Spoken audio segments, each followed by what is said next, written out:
Sans plus tarder, j'aimerais inviter Timothée Corbeau, justement, un Français de la France, pasteur dans une église francophone en Ontario et qui est impliqué dans Momentum depuis le début. Et Alexandre Farley, pasteur de louange ici à l'église. Ouais, mais j'espère que tu vas pas m'en vouloir, Alex. On va mettre un micro au plancher si vous avez des questions.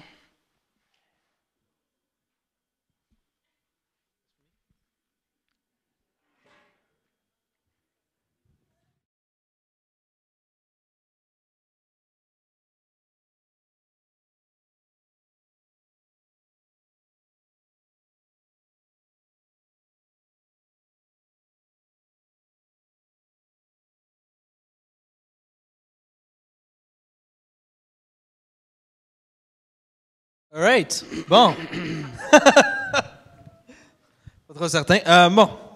Et d'autres, tu s'en vas avec mon micro. Là? OK, c'est bon. Donc, comme on fait d'habitude, on veut prendre un temps de la soirée où on veut laisser la place à vos questions. Donc, ce soir, on en a déjà posé beaucoup de questions, étant donné que c'était une entrevue. Mais il y en a peut-être quelques autres qui vous sont venus à l'esprit. D'ailleurs, vous avez peut-être pensé à des meilleures questions que nous. Donc, il y en a quelques-unes. On avait mis un numéro de téléphone pour que vous puissiez les texter à un numéro de téléphone. Je pense que c'est Alex qui les a, ces questions-là. Ils sont sur le PowerPoint. OK, donc les questions vont apparaître au-dessus de nos têtes. Donc, est-ce qu'on pourrait nous envoyer la première question? Je peux dire aussi, j'ai écrit les questions telles quelles que je les ai reçues. OK. Vous allez comprendre. OK. Donc, pourquoi es-tu en pantoufles? Moi, je pense que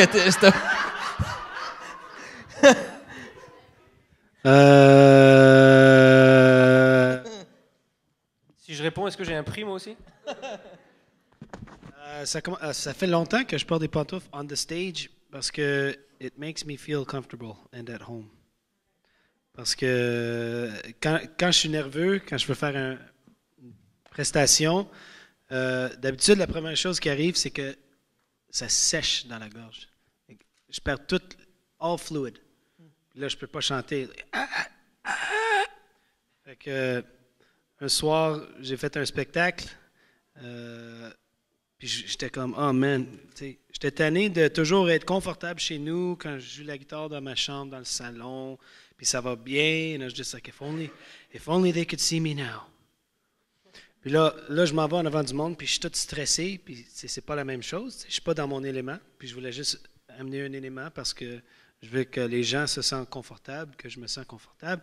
Puis je me posé la question, c'est quoi que je peux amener de mon salon to the stage? Puis je suis toujours en pantoufle quand je suis à la maison. Fait que, la première fois que j'ai essayé ça, je me sentais super confortable. Depuis ce temps-là, ça va bien. Est-ce que c'est les mêmes pantoufles du début? Comme vous voyez, ils ne sont pas nouvelles. C'est ceux que tu portes chez vous? Ben, c'est pas les mêmes. Ouais. They go everywhere with me. Fait que t'as pas de pantoufles de stage. Des fois. Des fois, ben là, c'est comme ma dernière paire. J'en achète en paquet, là, tu sais. Si tu arrivé que t'étais dans une ville pour un concert puis t'avais pas de pantoufles, puis là t'as envoyé comme John, Shows genre, off. get me some pantoufles. Non? Non. Non. Peut-être. Mais d'habitude, qu'est-ce que je fais? Ça arrive de temps en temps, je vais in my socks. Oh. Est-ce que ça a été dit que tu vas dans le spectacle lundi soir? Oui. Oui, lundi soir au Brasseur des Temps. Au Brasseur du Temps? Du Temps. Ouais. Oh. Est-ce que Gotta change my Facebook. ceux qui te connaissent, est-ce que tu t'attends de voir certaines personnes là en pantoufles? Un peu Non. comme tu dis pour se mettre. Parce que là, eux autres, toi, tu te mets confortable. Peut-être qu'il y en a qui. Est-ce que c'est déjà arrivé? Non, ben la journée que ça arriverait, ça m'encouragerait beaucoup. Fait que, venez en grand nombre, venez en pantoufles, ça serait tellement cool. On vous lance l'appel. Ça serait cool les gens qui voient le monde qui rentre. Ils regardent. Tu sais, ils en voient un, OK, intéressant. Le 2, le 3. C'est cool. Ça rendrait vraiment la soirée mémorable, je pense. C'est ça. Ouais, ça serait unique. Donc, on a élucidé le mystère des pantoufles. Donc, la personne qui a posé la question, votre curiosité mène à cette suite. Prochaine question. Bonjour David, j'aime ton music. C'est pour ça. Parce que tu me donnes chaud au cœur. Je veux fabriquer la musique aussi. Comment je fais ça? Ah ben c'est pas fou. Une chose que j'aime dire, c'est commun dans tous les métiers. C'est très pratique pour la musique, c'est de trouver quelqu'un qui t'inspire puis de le copier. Ça marche dans tout. J'habitais avec un coloc qui est un chef, puis il a utilisé en dessous du monde qui était génial dans le domaine. Puis là, après un bout, il a utilisé en dessous de quelqu'un d'autre, en dessous de quelqu'un d'autre. Puis il a tout appris plein de choses. Puis là, lui, quand il prépare sa bouffe, là, c'est incroyable. Puis tous les musiciens que je connais, tu lui demandes tout de suite, c'est qui que tes idoles, c'est qui que t'aimes beaucoup, qui t'a influencé, puis il en liste 2, 3. Là. Puis, j'ai tout appris cet album-là au complet, forwards, backwards. Puis moi, je me rappelle, en 12e année, il y avait un album que je tripais dessus, guitare incroyable. Je jouais beaucoup plus la guitare électrique dans le temps, puis j'arrivais de chez nous de l'école, puis je jouais l'album au complet, du début jusqu'à la fin, comme presque à chaque jour. Puis c'est ça, copy the greats, as they say. Tu vas développer ton style là-dedans. Tu sais? Je pense aussi qu'on est dans une époque où, pour ceux qui veulent faire de la musique, il y a des outils qui sont vraiment, vraiment faciles d'accès. Parce qu'une des choses qui est difficile lorsqu'on fait de la musique, surtout au début, souvent, c'est peut-être de trouver une audience avec laquelle le partager. Puis aujourd'hui, avec l'Internet, avec YouTube surtout, moi, je sais qu'il y a beaucoup, beaucoup de musiciens que j'apprécie beaucoup en ce moment, ils n'ont pas nécessairement d'album, mais je les suis sur YouTube. Ils font de la musique, ils partagent ça sur Internet. C'est une façon pour eux de simplement de travailler leur matériel, de le partager avec les gens, de recevoir du feedback. Puis je trouve que pour ceux qui veulent justement faire de la musique, moi je trouve que c'est un outil qui est vraiment incroyable, qui permet d'avoir vraiment une audience là où peut-être il n'y en aurait pas pour quelqu'un qui prendrait un chemin plus traditionnel. Quand je veux composer pour chercher de l'inspiration, je lis. Lire les paroles pour créer des paroles. J'écoute. Là, jusqu'à date, je suis dans le mode de composition parce que cette année, on va préparer un album pour lancer en 2013, un nouvel album full. Et je cherche, puis je cherche, puis je cherche de l'inspiration pour comment créer quelque chose de nouveau. Même pour moi, je ne veux pas que ça sorte pareil. Je veux que ça m'inspire moi-même avant que ça inspire quelqu'un d'autre. Puis... c'est ça. Pour composer la musique, si ça relie à la question, je veux fabriquer la musique, composer, fabriquer. C'est toujours bon d'avoir un instrument que tu excelles beaucoup. Ou la guitare, ou le piano, ou la flûte, ou la boîte, la chaise. C'est un instrument, ça.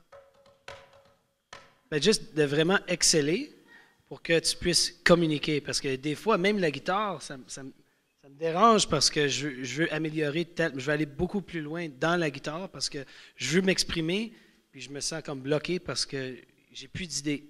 Fait que c'est vraiment d'être capable de juste comme parler, juste comme écrire, de communiquer à travers un instrument, ça t'aide à ressortir des idées composition musicale. Ça facilise. Ça, c'est un bon mot.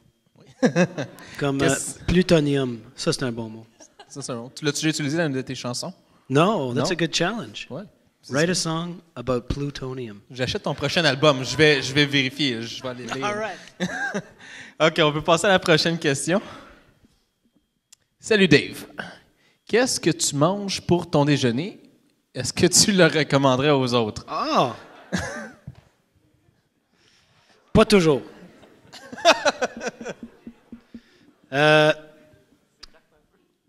Je vais vous envoyer un link. Je vais le mettre sur mon Facebook, OK? Go to my Facebook fan page and je vais mettre un link, un déjeuner que je fais assez souvent pour beaucoup de mes amis and they always love it. C'est comment faire des œufs brouillés, scrambled eggs. Oui, c'est ça. C'est une démonstration par le chef Gordon Ramsay. C'est incroyable. C'est tellement simple. Tu fais ça avec des œufs. À côté, tu mets des cherry tomatoes, des champignons, cooked in olive oil with salt and pepper. je travaille dans un resto et je fais la musique. Puis j'étais chef pendant un an parce que j'aime vraiment la cuisson. Puis cette année, un de mes défis, j'ai des défis pour 2012. Je veux apprendre à jouer au piano. J'ai jamais beaucoup joué au piano. Puis je veux étudier avec mon ami que je vous ai expliqué. C'est un chef génial. C'est un ami. Puis j'aime vraiment ça, préparer la bouffe. Fait que peut-être je vais mettre ça sur mon Facebook fan page. Quelqu'un demande-moi pour the link. Puis j'ai préparé ce mets-là assez souvent. C'est capoté, là, vous allez voir. The best scrambled eggs you've ever had. Avant de passer à la prochaine question-là, moi j'en ai une autre que je ne t'avais pas posée plus tôt, que j'avais dans mon répertoire. C'est en lien avec le concours Queen Extravaganza auquel tu as participé, à la fin de l'année dernière. D'ailleurs, ton frère a gagné ce concours-là. J'ai vu des commentaires assez, assez négatifs qui ont été écrits sur Internet à l'égard de ton frère à cause qu'il est chrétien et qu'il a participé à ce concours-là. Comment, toi, tu réagis à ce genre de critique-là qui dit justement, en tant que chrétien, c'est pas ta place de participer à ce genre de concours-là?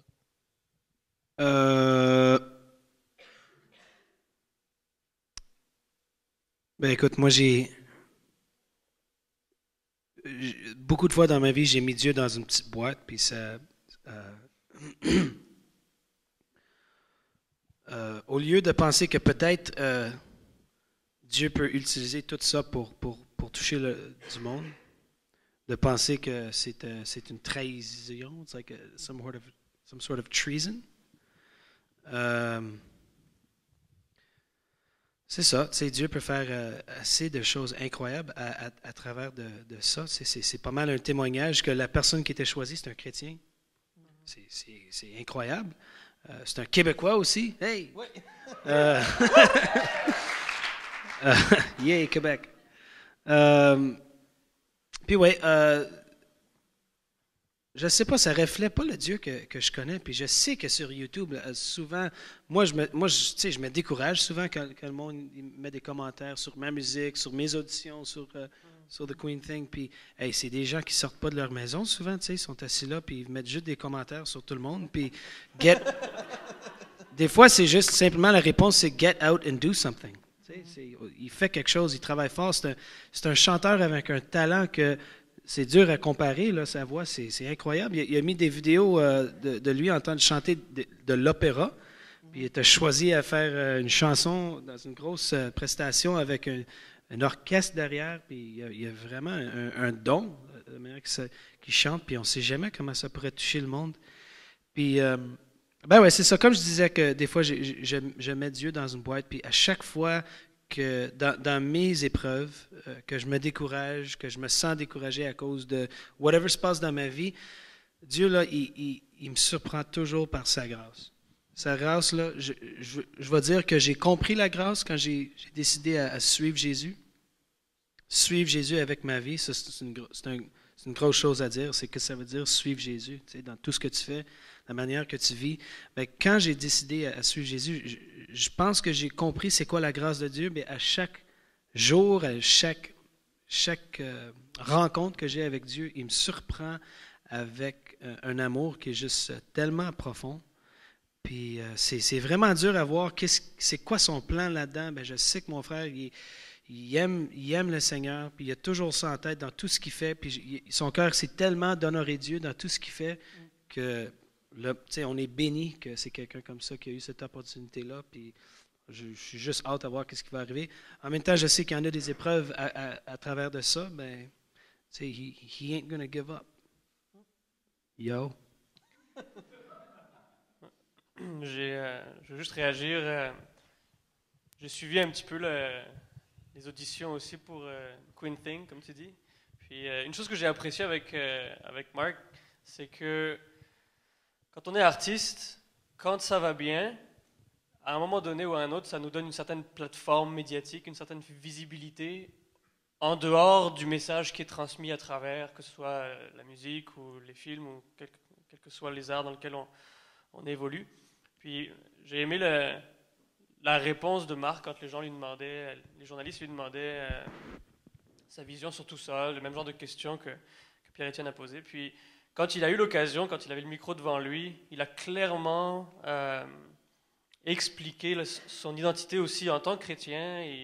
Il a saisi l'occasion pour montrer ses vraies couleurs. Puis ça, c'est quelque chose que j'ai beaucoup apprécié.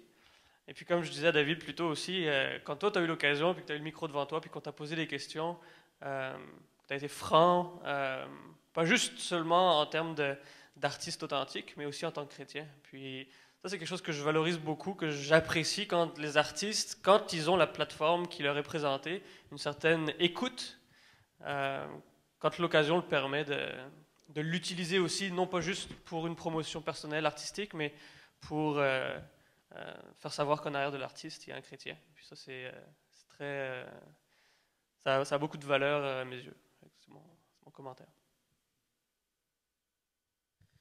Je voulais aussi mentionner que si jamais vous avez des questions qui n'ont pas été textées, vous pouvez quand même nous les partager. On a mis le micro qui est juste devant là, donc si vous voulez aller vous installer, là, moi je vais vous voir puis vous pourrez poser votre question. Peut-être on pourrait juste choisir quelqu'un dans le crowd. You! Oui, toi pose une question. C'est le fun? OK, il y en a une autre qui va être projetée. Est-ce qu'on peut nous l'afficher, s'il vous plaît? Donc, question numéro 4. Dans le milieu artistique que tu fréquentes, où ce n'est pas populaire de croire en Christ, comment fais-tu pour affronter les préjugés des autres et pour réussir à leur parler de ton Sauveur? Quelqu'un a vraiment posé cette question-là? C'est bien dit. Really? OK. Comment fais-tu pour affronter les préjugés des autres et pour réussir à leur parler de ton Sauveur?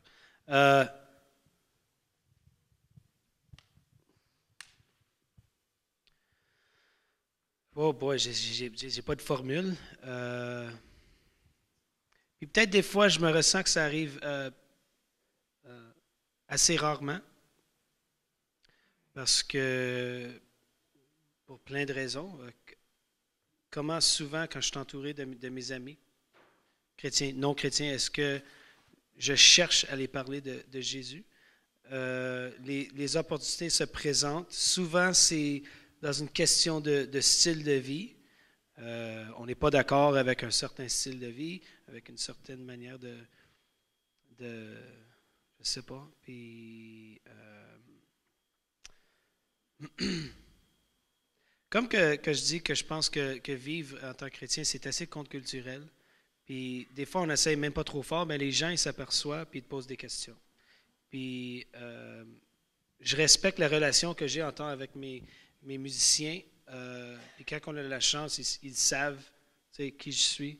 Des fois, on a fait des spectacles dans une église. Est-ce que tu veux venir me rejoindre? Ah, pas tellement. Ils ne se sentent pas confortables dans un contexte chrétien. Fait que c'est cool. Puis des fois c'est oui. Puis je respecte leur décision. À part de ça, quand même, c'est dur. Puis moi, j'ai toujours faut toujours que je me garde en communauté pour poser la question, est-ce que c'est toi qui fais l'influence ou est-ce que tu es en train d'influencer? C'est pas facile. Quand tu es pas mal tout seul, dans ce contexte. C'est pour ça qu'on a besoin de la communauté, puis c'est pas une bonne chose de toujours être entouré dans un contexte qui est complètement séparé ou que tu n'as pas cet encouragement à poursuivre, to challenge you, comme la Bible dit, to confess your sins amongst each other, to be real et de parler de les épreuves, puis d'avoir quelqu'un prier pour toi. Fait que, it can be a lonely road. Ben c'est ça, je continue parce que that's where I'm called to be. En lien avec cette question-là, j'aurais peut-être une autre sous-question. Est-ce que ça arrive où quelqu'un qui ne savait pas vraiment que tu étais chrétien l'apprend, puis là, il y a comme une réaction forte à ça? Quelqu'un dans ton entourage ou avec qui tu travailles, ou peut-être pas nécessairement avec qui tu travailles, mais quand tu vas en tournée, là, tu rencontres des nouvelles personnes, des gens locaux, je sais pas, puis là, ils découvrent ça, puis est-ce que tu as déjà eu des réactions assez fortes ou négatives par rapport à ça? Je me rappelle toujours que je faisais une entrevue à un spectacle À Toronto, j'étais juste... j'étais là, dans le club. I was sitting. Je parlais à une fille qui travaillait pour... Je ne sais pas qui, mais on faisait une petite entrevue. I had the show coming up dans pas long. Puis... je ne sais pas comment ça a sorti, mais j'ai mentionné quelque chose comme « in church ». Je fais la musique à l'église ou whatever. Elle est juste comme « Huh? » Elle est juste comme like, « What do you mean? » J'étais comme « Je fais la musique dans une église. » Là, je m'expliquais qu'est-ce que c'est. Bref, puis c'était comme « Fini. » Pas mal l'entrevue. Là, juste like, « OK. » Thank you. Ça arrive. Ben, c'est rare, tu sais. Je suis assez honnête quand je parle aux gens, puis tu sais, quand que je suis pas d'accord avec quelqu'un, puis quand ils sont pas d'accord avec moi, je fais attention qu'il n'y ait pas un manque de respect, parce que quand les gens ils me disent quelque chose que je suis complètement pas d'accord avec, en même temps, je comprends comment ils pensent, puis pourquoi ils ont cette mentalité-là. Tu sais, je sais c'est quoi être québécois, je sais c'est quoi vivre au Québec, je sais c'est quoi vivre en Amérique du Nord, je sais c'est quoi vivre dans le monde. Et, tu sais, ça ne m'intéresse plus à rentrer dans les débats. Tu sais, j'aime discuter de la vérité, de qu'est-ce que je crois, d'essayer juste de forcer, de convaincre quelqu'un. Ça ne m'intéresse plus parce que tu peux t'expliquer quand même, puis tu peux parler en amour. Après un bout, si ce n'est pas quelque chose qui... Premièrement, est-ce qu'ils croient que tu es intéressé en eux, qu'il y a un amour, là, qu'il y a quelque chose de différent dans la manière que tu vis ta vie. Ça ne va être pas juste dans les discours, fait que je pense juste en vivre ta vie. Si, tu sais, les fruits vont parler pour eux-mêmes. Si je rentre dans ce monde, puis tout ce que je fais, c'est de faire des choses, c'est de boire, c'est de prendre la drogue, puis de faire ce que je veux, ça ne va pas avoir d'impact. Si je vis d'une manière différente, puis je suis entouré. En même temps, je vais dire honnêtement, c'est pas ce monde-là que je vis dedans. On va en tournée, puis c'est du bon monde que je joue avec, puis je vois pas trop de monde qui sont assez... parce que ça existe quand même, in reality, extrême dans ce domaine-là, parce que c'est juste pas du monde que je m'entourne avec. Tu sais, c'est juste comme ça que je vis ma vie. Ben juste dans pas participer dans toutes les affaires, de vivre de ta manière. Si les fruits ne parlent pas, ben tu sais, c'est pas les mots qui vont les convaincre plus. Guillaume? C'est ça ton Donc, nom? C'est ça ton nom? ouais. Donc, non, je m'appelle Gontran. Non, mais ouais, je pense que tu as effleuré aussi un peu ma question dans ce que tu viens de dire. Mais ma question, c'est, tu sais, on le sait que c'est peut-être un préjugé aussi, mais c'est un peu convenu dans la mentalité de tout le monde que le milieu artistique, musical, ça laisse souvent place à ce qu'on peut dire, je sais pas, de la débauche ou, si on peut dire, des excès. Beaucoup, tu sais, c'est assez cliché que, tu sais, les rock stars sont bien entourés, puis tout ça. Donc, puis je pense qu'à un certain point, c'est pas juste des préjugés, puis qu'il y a une certaine part de vérité. Donc, moi, ma question, c'est est-ce que ça t'est déjà arrivé un moment où il a vraiment fallu que tu dises « OK, non, là, c'est trop. Là, à ce moment-ci, ça va vraiment à l'encontre de ce que Jésus me dit de faire dans ma vie, de ce que Jésus me demande de comment me comporter. » Donc, est-ce qu'il est arrivé déjà un moment dans ta carrière où tu as dû refuser quelque chose, peut-être même mettre en péril ta carrière? Je ne sais pas si c'est arrivé, mais en tout cas, tout ça pour justement te garder sain ou juste le fait de t'entourer des bonnes personnes, ça t'éloigne de ça? Honnêtement, pas des affaires trop extrêmes. Il y a des moments que il y a un peu de débauche que quand je m'aperçois ça arrive, tu sais, j'y vais pas. À part de ça, je travaillais avec une maison de disques, un gérant qui n'avait pas les mêmes valeurs que moi. Et des fois, on parlait des paroles, de les chansons, on parlait du titre, le titre d'une chanson. Puis des fois, il ne catchait pas ce que je voulais dire parce que notre vision n'était pas pareille. Ben, en tant que quelque chose qui a comme empêché the the furtherment of my career, à cause de mes valeurs. C'est assez dur d'être dans ma position parce que des fois, je me trouve entre les deux. Parce que on a soumis l'album que j'ai sorti en 2005 de Only Forward pour The Junos. On a juste donné ça parce qu'ils reçoivent des centaines d'albums à critiquer puis de voter dessus.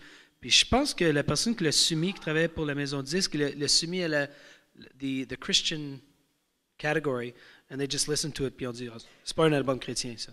So I was just like, OK. Fait que moi ça me frustrait un petit peu parce que c'était pas un album qui fitait dans une boîte comme Tidman, puis je disais pas Jesus, Hallelujah, Hallelujah, Jesus, parce qu'apparemment, c'est ça les règles de faire la musique chrétienne. Puis si c'est pas comme ça, c'est pas la musique chrétienne.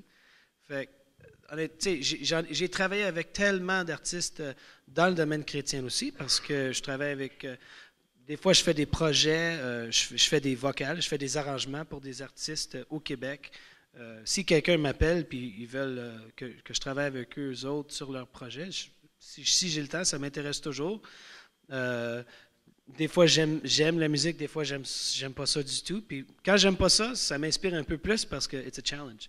Tu prends quelque chose puis il te demande de faire un arrangement. Une fois, quelqu'un il me donne vocal line puis rien d'autre, puis moi je suis posé de composer une tune avec ça, c'est intéressant. Ben, tu sais, le monde qui ont chanté Jesus, Hallelujah, Hallelujah, Jesus, des fois, j'ai pas vraiment vu rien de différent dans leur vie qui m'inspirait plus que d'autres personnes.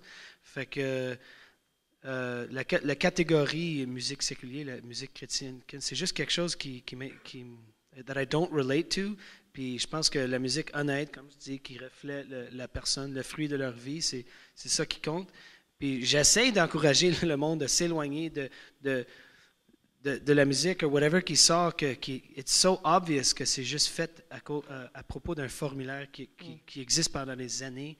Puis c'est pas vraiment quelque chose que quelqu'un il a essayé de vraiment créer quelque chose d'inspirant. Fait que à cause de ça, it's been difficult un petit peu where to fit, tu sais, dans le style de musique que je fais, c'est folk, whatever it's going to be categorized, même musically. Fait que, yeah. Yes. La réponse is oui. Speaking of music, what do you listen to, anyways? I wish I had my iPhone on me so I can look through it. J'oublie toujours. Récemment, j'ai découvert un groupe de Brooklyn qui s'appelle We Are Augustines. I recommend it. The album is called... I wish I remembered. Ils viennent en tournée. They're coming to Montreal the end of March. It's a trio. C'est vraiment la bonne musique. J'ai découvert la musique de Crystal Castles il n'y a pas longtemps. C'est un groupe DJ de Toronto. C'est juste malade, les arrangements qu'ils font. C'est la musique électronique, puis quelque chose qui m'inspire un petit peu, que j'ai fait un côté électro sur le EP. What else have I been listening to? Wilco, very much. Il y a un album qui s'appelle Sky Blue Sky, du groupe Wilco, que j'écoutais l'autre jour. Puis c'est du travail sur la guitare électrique que je n'ai pas entendu dans longtemps. C'est vraiment intelligent, c'est vraiment bien fait. Et I really like the music of Sufjan Stevens as well. J'écoutais ces nouvelles affaires, ça me gossait un petit peu, là. J'étais comme, what's going on here? Il était un peu... Ben là, j'ai rentré dans son EP il n'y a pas long, All the Lighted People, and it's mind-blowing. So there's four things I've been listening to lately. Les gars, est-ce que vous aviez d'autres questions que vous aviez reçues? Moi, j'en ai reçu deux, là. Oui. Ce sont des questions plus personnelles. Je ne sais pas s'il y en a d'autres, là. Il en reste une? Il reste une question, OK. Ah, excuse, tu n'avais pas terminé. If we want to remix your music, what do we have to do? Just get in touch with me over Facebook. We can talk about it. That'd be fun. That'd be cool, eh? That'd be wicked. Thanks. Facebook, it's on the interweb. The interwebs. It's a series of tubes, I think. Yes. OK, une autre question. Hey, Dave, c'est you. T'as trouvé ton voix. Hey, full mental. T'as du beatbox pis tout. Tu fais du beatbox pis tout. Ça, c'est du bon québécois. Hey, Dave, c'est où t'as trouvé ton voix? Hey, full mental, tu fais du beatbox pis tout. Oui. J'ai trouvé... Oh, man. Je chante toute ma vie, j'ai chanté. J'ai été élevé à l'église. Ma mère, c'était toujours le keyboard player, le piano. Puis elle chantait, on chantait en tant que famille. Moi et mon frère. Il y avait des chorales. Moi, Marc, il faisait pas mal de chorales. J'ai pas tellement fait ça. Puis à l'école, j'ai rentré dans des musicals à chaque année. En faisant un, j'étais là-dedans. J'ai commencé à chanter dans un band à 15 ans, puis depuis ce temps-là, la meilleure chose pour la voix, c'est de chanter. De prendre des cours, c'est important. J'ai pris 4 sessions avec un vocal coach quand j'avais, juste il y a comme peut-être 7 ans, de ça, juste pour apprendre des techniques de comment vraiment bien utiliser ta voix, parce que c'est un instrument. Puis il y a des gens qui, you can damage it si tu l'utilises pas bien. Fait que je voulais comprendre le contrôle. Puis comment vraiment l'utiliser, parce que souvent en tournée, là, tu chantes de soir en soir, puis tu peux perdre ta voix complètement. Puis le beatbox, c'est quelque chose, je ne sais pas, Marc puis moi, on fait du beatbox toute notre vie. Lui, en fait du beatbox assez capoté aussi. Puis je ne sais pas, élevé à Saint-Hubert, on avait des amis qui étaient dans le hip-hop, puis peut-être on faisait ça ensemble, je ne me rappelle plus, mais on faisait toujours du beatbox. Alex, tu as une couple de questions? Le rap des années 80, comme the original old school rap, il sortait des mixtapes à chaque année, rap tracks 1, 2, 3, 4, 5. The first 5 were amazing. You had MC Hammer and DJ Jazzy Jeff and G-Man and the FBI and De La Soul. Et j'écoutais tellement ça quand j'étais jeune, je tripais là-dessus. Aujourd'hui, tu as quel âge? C'est dur à répondre, hein? Ça marche pas. C'est des questions personnelles que j'ai reçues. Malheureusement, la personne qui me les a textées, ils sont pas dans mon address book, fait que je peux pas savoir c'est qui. Oh. J'ai juste le numéro de téléphone, mais je peux te le donner après. Hey, on peut faire un tirage pour on a des stickers là en arrière, tu sais. Free sticker, you can guess, and if you get it right, you get a sticker. Je vais garantir l'anonymat du numéro de téléphone pour les prochaines questions. Perfect. Es-tu célibataire? Ça, c'est peut-être un gars qui l'a posé, je sais pas. Peut-être une fille aussi. C'est peut-être juste la curiosité. Oui. Oui, ok. Que cherches-tu dans une fille? Sorry. I'm just the messenger. Ou peut-être que je cherche pas de fille. Awesomeness on top of awesomeness. Awesome. Bon. Ben, je sais pas si tu devrais. Mais. C'est toi. I've always been attracted to women who smell like ice cream. Ok. Saveur particulière. Sur cette note intéressante, je vous remercie pour vos questions, puis pour votre écoute aussi. Merci aussi beaucoup à David qui s'est vraiment prêté à l'exercice ce soir, qui a répondu à nos questions, qui nous a vraiment servi de façon vraiment exceptionnelle.